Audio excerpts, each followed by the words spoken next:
Hello, and welcome back to my YouTube channel. My name is Professor Govalla, and today I'm going to be talking to you about the second part of the Cascode amplifier, or part 2. If you haven't checked out part 1, please make sure to do so in order to understand the full concepts of what I will be talking about in this video. Specifically, we want to find the AV gain of this Cascode amplifier on the left, given that we replaced the current source. So if you remember from part 1, there was a current source here, ID.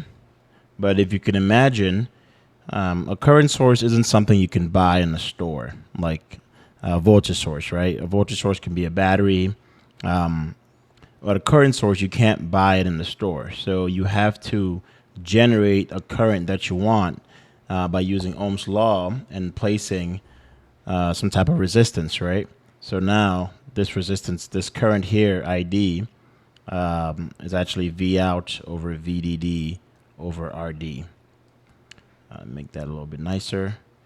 So the current here, ID, is VDD minus V out over RD, right? So essentially we're replacing it with this RD. Let's study the small signal located to the right here of this Cascode amplifier. And from part 1, we said that if we have a bias voltage, VB, we can ground that because this is my AC analysis. And in AC analysis, a DC source goes to ground. So that means that this VB goes to ground and this VDD also goes to ground. But my VN stays put because it's an AC source. So this stays put and it stays valid. So this is how you would draw the small signal of this Cascode amplifier, keeping in mind that a transistor is essentially a voltage controlled current source in parallel with resistor RO1. So I hope this small signal makes sense. Again, please review part 1 to get an in detail idea of this transformation. Okay, so in order to find the AV gain, we talked about how it might be quicker to find the transconductance GM and multiply it by the R out and then negate it versus finding V out over V in. So let's go ahead and proceed with this route in order to find the AV gain.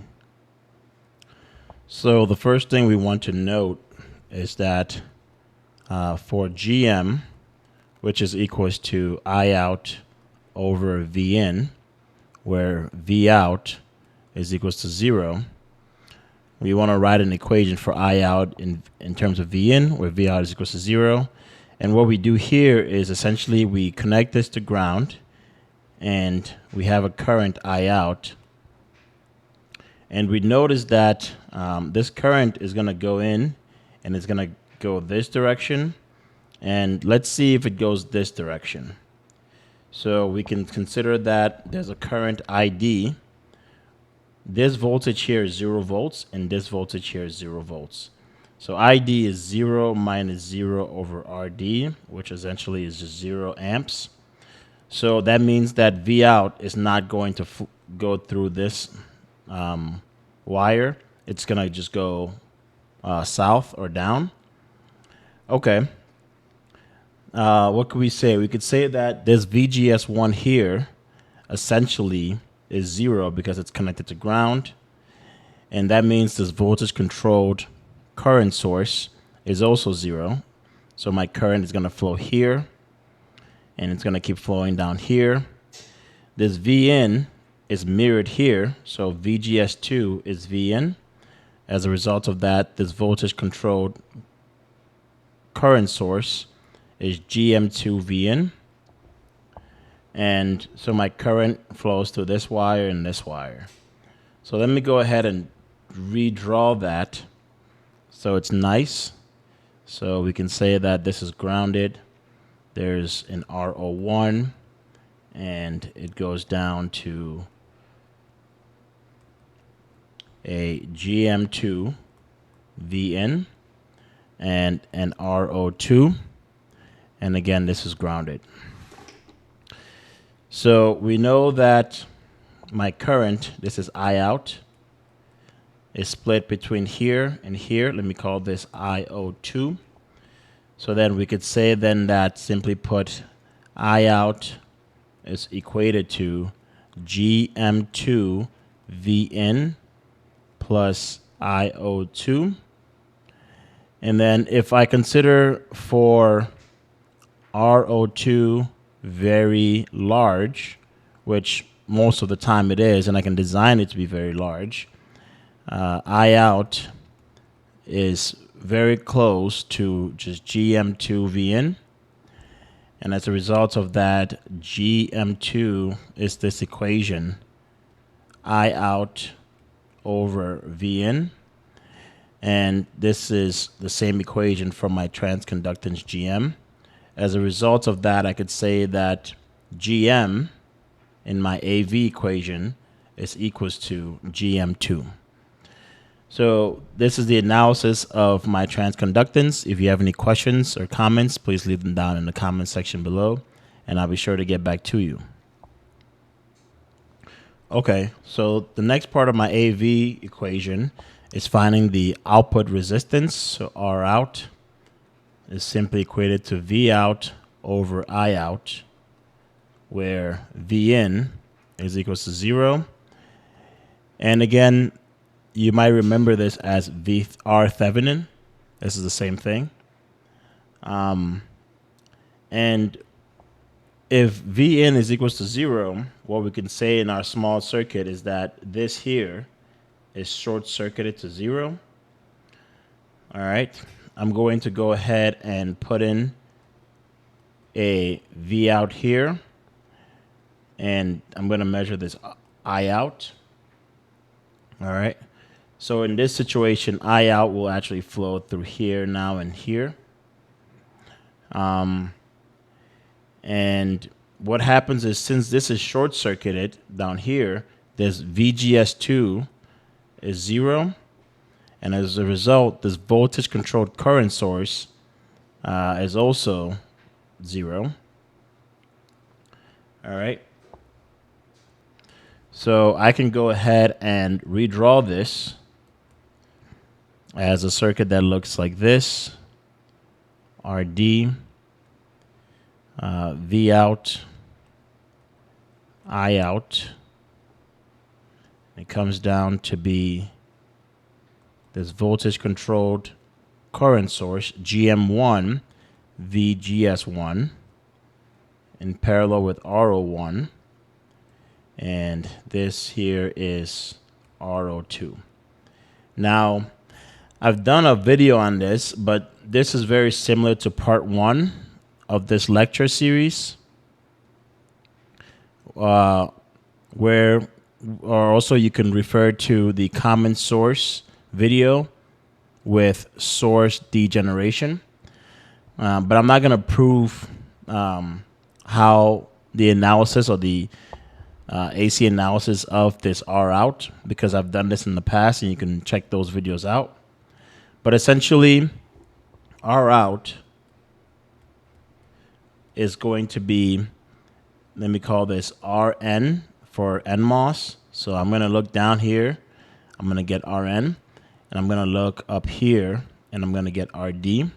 So RN in parallel with RD, where RN is this 1 plus GM1 RO1 times RO2 plus RO1 in parallel with RD. So this is the equation for R out.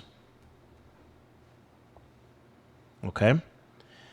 And so what we can conclude and say is the following.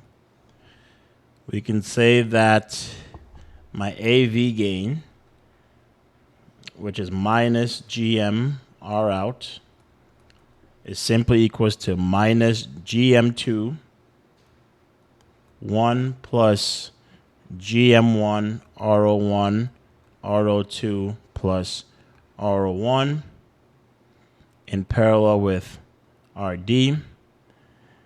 What I'm going to go ahead and say is that this 1 is negligible when compared to this term, and this RO1 is negligible when compared to this entire term. As a result of that, I can say that this is minus GM2, right? And then this is going to be times GM1 RO1 RO2 in parallel with RD. And if you remember from part 1, this was regarded as my boosting factor. Okay. So we can keep going to simplify this. So AV, I'm going to do a approximation sign because I'm taking a couple of approximations here, is minus GM2 times GM1 RO1 RO2 times RD all over GM1 RO1 RO2 plus RD. That's just resistance in parallel. What I can say is that in comparison to this term is negligible, and as a result of that, this cancels out with this, and we get my AV gain approximated as minus GM2 times RD. And this is the same analysis we got from the common source analysis, and I've done a video on that as well. So you might see some books, they might simplify it to this, they might simplify it to this, or they might simplify it to this. It just depends on the analysis of the author or how much information you're trying to really get from your analysis. So now I just want to introduce part 3, right? So the last part of this lecture series is going to be part 3. And essentially, we know that we cannot, using a resistor as my current source isn't the most ideal situation. So we can use PMOSes, right, in a cascoded configuration, right, to get an ideal current source. So this is V bias, this is V bias, and this is V biased, and this is V in, right? And let me label these as M1, M2, M3, M4. This is VDD. So my question to you for the comment section is, what mode or what region does M3 and M4 have to be in to act like an ideal current source? Okay, so leave your answers down in the comment section below. And if you like the video, please give it a thumbs up. If you have any questions, please comment down below. And please subscribe to my YouTube channel. Thank you.